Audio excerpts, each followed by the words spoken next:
مل جائے یا نہ مل جائے، پہننے کو کوئی چیز حاصل ہو یا نہ ہو، لیکن ایک چیز کے اوپر سمجھوتا مت کرنا۔ مسلمانوں، اسی کے اندر تمہاری زندگی کا راز چھپا ہوا ہے، اسی کے اندر تمہاری زندگی چھپی ہوئی ہے، اور وہ ہے تعلیم و تعلم کا حاصل کرنا۔ اس تعلیم کو مت چھوڑنا، اس تعلیم کو اپنے بچوں کو دلاتے رہنا۔ یہی حضور اکرم صلی اللہ تعالی علیہ وسلم نے اپنے صحابہ کو سکھایا ہے۔ جب اللہ جل جلالہ امر والہ نے سب سے پہلی آیت کریمہ کا نزول فرمایا، وہ ہے اقرا، پڑھو،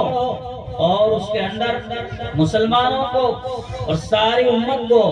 اس چیز کی طرف ترغیب دلائی گئی ہے کہ مسلمانوں، یہ تمہارا ترائے امتیاز ہے،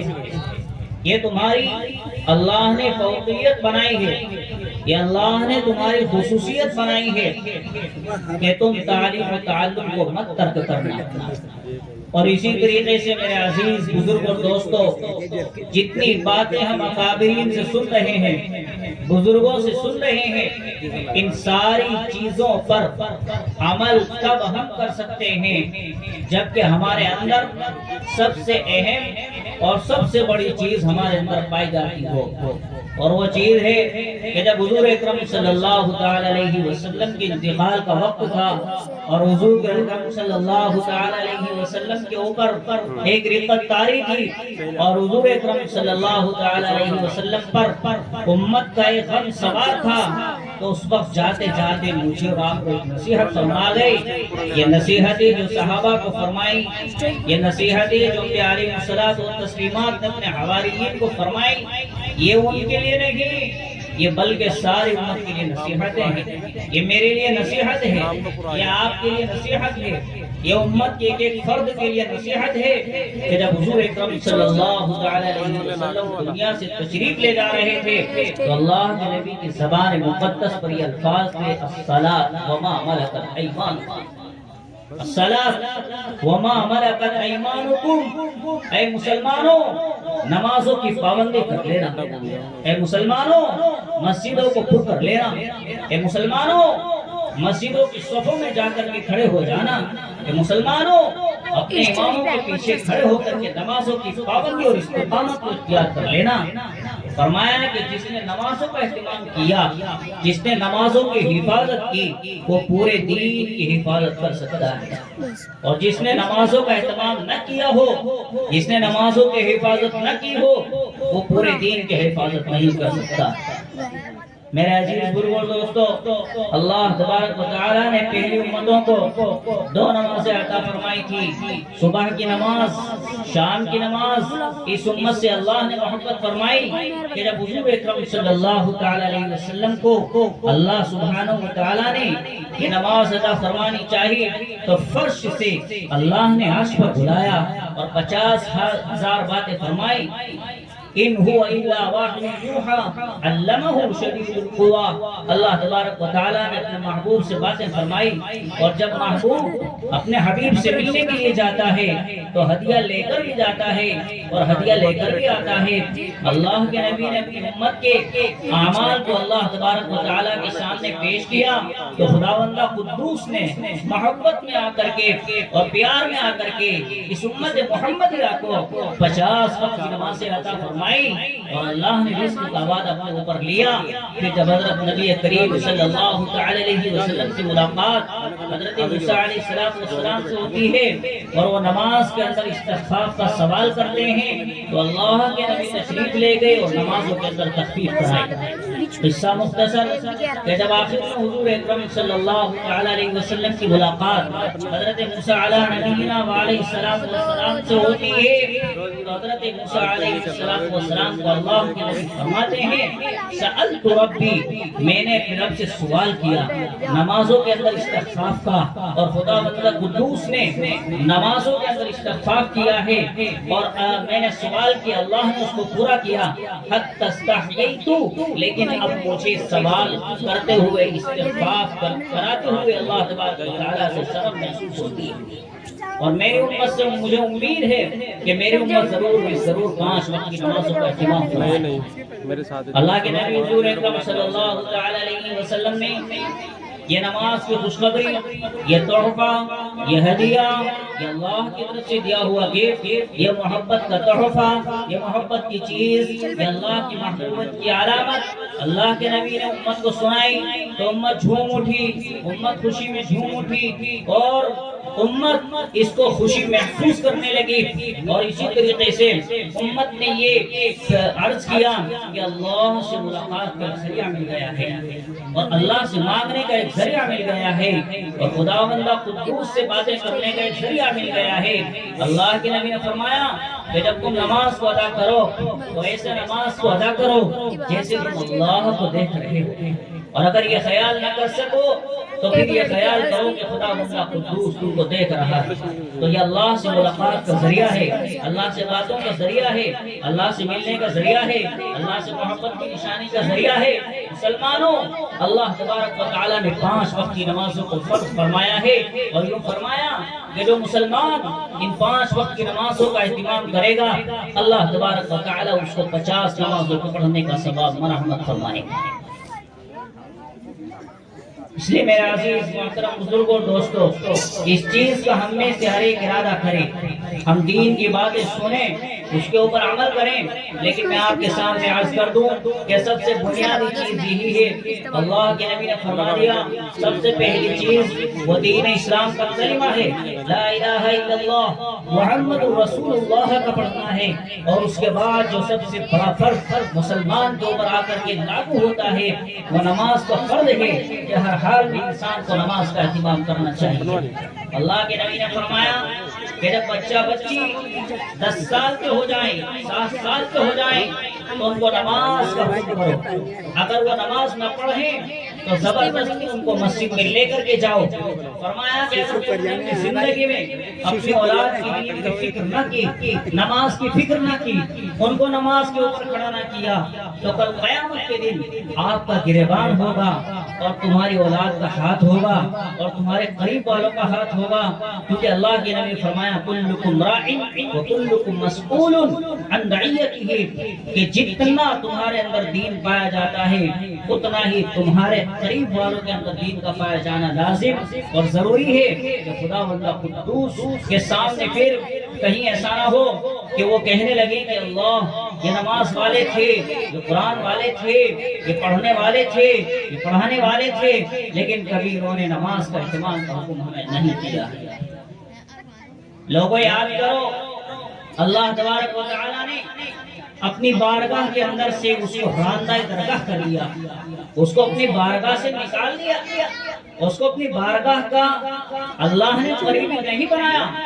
حالانکہ وہ قریب الملائکہ تھا، ملائکہ کا سردار بھی رہا، جس کو شیطان کہتے ہیں کہ اس نے ایک سجدے سے انکار کیا تو خدا قدوس نے اپنی محبوب اس سے ختم فرما دی. اور ہم سوچے 5 وقت مسجد کا مؤذن، اللہ کا منادی اذان کے اندر ہمیں کہتا ہے حی علی الصلاۃ، یہ لوگوں آ جاؤ نماز کی طرف، حی علی الفلاح، آ جاؤ تم نماز کی طرف، آ جاؤ تم اللہ سے ملاقات کرنے کے لیے، آ جاؤ تم اللہ سے محبت کا اظہار کرنے کے لیے، آ جاؤ تم اللہ سے باتیں کرنے کے لیے، آ جاؤ تم اللہ کی زیارت کرنے کے لیے. لیکن ہمارے سامنے ہماری دکان بھی ہے، ہمارا مکان بھی ہے، ہماری تجارت بھی، ہماری ملازمت بھی، ہماری زراعت بھی ہے. ہم سب چیزوں کو چھوڑ کر کے خدا قدوس کے اس حکم کو ٹال دیتے ہیں. آخر کیا ہوا کہ آج مسلمان اپنی آنکھوں سے اس چیز کا نظارہ کر رہا ہے کہ جتنے حالات سے مسلمان شاید آج کے زمانے کے اندر گزر رہا ہے، شاید ہی تاریخ کے اندر کبھی مسلمان اتنے برا حالات برا حالات دیکھے ہوں، شاید ہی تاریخ کے اندر یہ کچھ نہیں جائے. میرے عزیز محترم بزرگ اور دوستو، یہ مختصر سی باتیں ہیں، مختصر سا کلام ہے کہ اللہ کا سب سے پہلا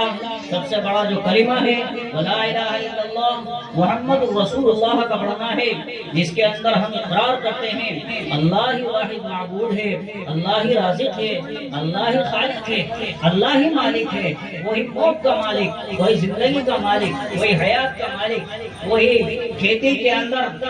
وہی زندگی اور موت اور بیماری اور شفا دینے والا، اور کھیتی کے اندر جو زراعت کو پیدا کرنے کی قدرت ہے وہ صرف اور صرف اللہ تبارک و تعالیٰ کے اندر ہے۔ ہم اس چیز کو اپنے دلوں کے اندر بٹھائیں کہ پہلی چیز اللہ کی طرف سے جو ہمیں دی گئی ہے وہ توحید ہے۔ فرمایا کہ گردن کٹا لینا لیکن توحید کو ترک مت کرنا۔ توحید کو اگر دنیا کے اندر تم نے ترک کر دیا تو کل قیامت کے دن خداوند قدوس تمہیں جنت سے محروم کر دے گا۔ اللہ تم کو جنت سے محروم کر دے گا اور تم جہنم والے بن جاؤ گے ہمیشہ ہمیشہ۔ اللہ نے فرما دیا ساری دنیا کو، اس کو، زمین آسمان چاند ستاروں کو، ساری چیزوں کو تم ہیروں سے جواہرات سے بھر کے اللہ کو دو اور پھر یوں کہو کہ اللہ اس کے بدلے مجھے ایمان دے دیجئے۔ فرمایا کہ اللہ تعالیٰ اس کے بدلے بھی تمہیں ایمان دینے والا ہے، اور آخرت میں اللہ تم کو جنت دے گا تو صرف اور صرف ایمان کے بدلے میں اللہ تبارک و تعالیٰ تم کو جنت عطا فرمائیں گے۔ اس لیے اللہ کے نبی حضور اکرم صلی اللہ علیہ وسلم نے ارشاد فرما دیا چاہے گردن کٹ جائے لیکن توحید کو ترک مت کر لینا، خدا کی وحدانیت کو مت چھوڑنا اور ہمیشہ اللہ کے سامنے اپنے سر کو جھکانا۔ تو مسلمانوں دلوں کے اندر اس کا یقین کرو اور زبان سے اس کا اقرار کرو کہ توحید کو اپنی زندگی میں کبھی ترک نہیں کریں گے۔ اور توحید کے بعد اللہ کا جو سب سے بڑا حکم ہے اور انسان کے اوپر عائد ہوتا ہے، مسلمان کے اوپر اللہ کی طرف سے جو فرض ہوتا ہے، میرے بزرگوں اور دوستوں، وہ نماز کا فرض ہے۔ میں نے عرض کیا کہ جب بچہ 7 سال کا ہو تو اس کو نماز کا حکم کرو، اور 10 سال کی عمر میں نماز نہ پڑھنے پر اس کو زبردستی بھی نماز کے اندر لا کر کے کھڑا کر دو، نہیں تو کل قیامت کے دن اللہ کے ہاں تمہاری پوچھ ہوگی۔ اس لیے میرے عزیز و بزرگ اور دوستوں، اپنی نمازوں کا اہتمام کرتے رہیں، قرآن کریم کی تلاوت کرتے رہیں، اور چلتے پھرتے اٹھتے بیٹھتے اللہ کے ذکر کو خاص طور سے زبان کے اوپر جاری رکھیں۔ اور بہت آسان کلمہ ہے جو اللہ کے نبی نے بھی حدیث کے اندر بیان فرما دیا، اور زبان پر بڑا آسان ہے، ترازو کے اندر بڑا بھاری ہے، جس کو سبحان اللہ اور سبحان اللہ العظیم کہتے ہیں کہ اللہ کے نبی نے فرمایا کہ اس کی برکت سے اللہ تبارک و تعالی ساری مخلوق کو رزق تقسیم فرماتے ہیں۔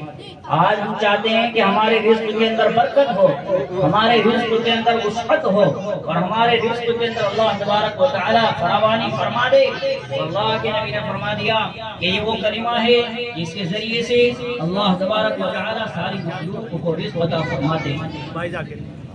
یہ ہے وہ کلمہ جس کو ہم چلتے پھرتے اٹھتے بیٹھتے ورد زبان کر سکتے ہیں اور اپنے زبان کے اوپر جاری کر سکتے ہیں۔ وہ سبحان اللہ و بحمدہ اور سبحان اللہ العظیم ہے، اور کلمہ طیبہ لا الہ الا اللہ محمد رسول اللہ کا پڑھنا ہے۔ اللہ کے نبی نے فرمایا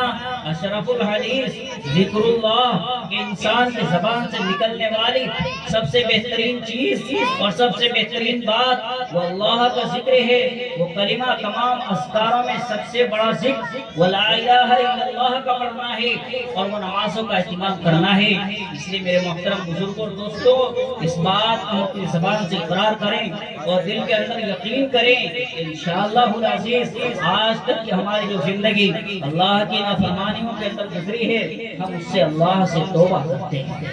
ہم اس سے اللہ سے توبہ کرتے ہیں۔ آج کے بعد ہم سے کوئی دن میں گناہ نہیں ہوگا، اور آج کے بعد ہم سے رات میں کوئی گناہ نہیں ہوگا۔ کوئی چلتے پھرتے اٹھتے بیٹھتے زبان کا، دل کا، دماغ کا، سننے کا، بولنے کا کسی بھی طرح کا کوئی گناہ نہیں ہوگا، اور آج کے بعد ہم کلمے کا اقرار کریں گے اور ہم نمازوں کا اہتمام کریں گے۔ اس لیے میرے بزرگوں اور دوستوں،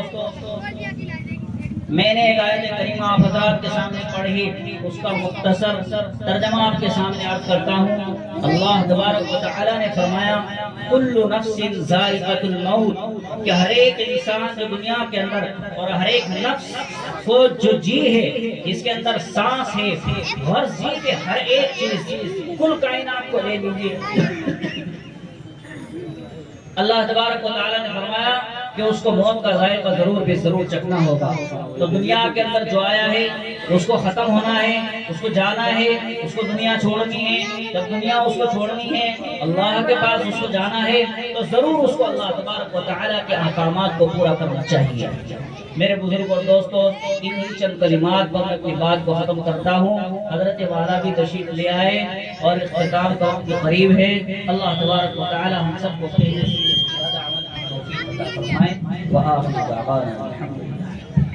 ماشاءاللہ ہمارے لیے انتہائی فرحت و انبساط کا مقام ہے کہ ہمارے پروگرام میں حضرت شیخ الحدیث و محتمم جامعہ بدر العلوم گڑھی دولت مولانا